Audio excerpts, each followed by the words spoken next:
Ils ont été pris en pleine tentative de vente d'un chimpanzé à un client vivant aux États-Unis.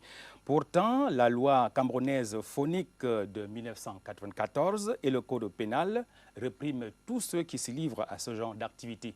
Compte rendu, Aurélie Crescence Mbida.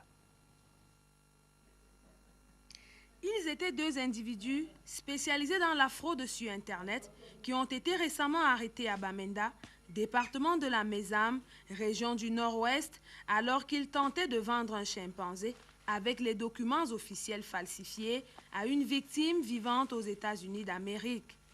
Pourtant, des experts en conservation des grands singes du monde entier, réunis récemment à Rome en Italie, ont décidé que la mise en application effective de la loi phonique soit renforcée pour mettre un terme au commerce illégal des espèces de la faune protégées aux animaux nationaux et internationaux.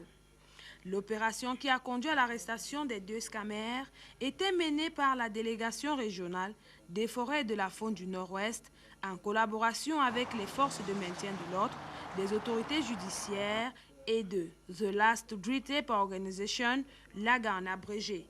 Selon le ministre des Forêts et de la Faune, la lutte contre la criminalité faunique est non seulement administrative, mais aussi morale. La lutte contre le braconnage et la criminalité qui suit, c'est-à-dire la criminalité faunique, est à la fois une lutte non seulement managériale, administrative, politique, mais c'est aussi une lutte morale. Les escrocs de la faune sur Internet utilisent les documents falsifiés tels que le permis CITES, la Convention sur le commerce international des espèces de la faune et de flore menacées d'extinction en vue de rendre leur activité crédible aux yeux de potentielles victimes. De nos jours, la cybercriminalité faunique serait liée à l'immigration illégale et aux escrocs se livrant à l'adoption des enfants. Toute activité en pleine croissance sur le net.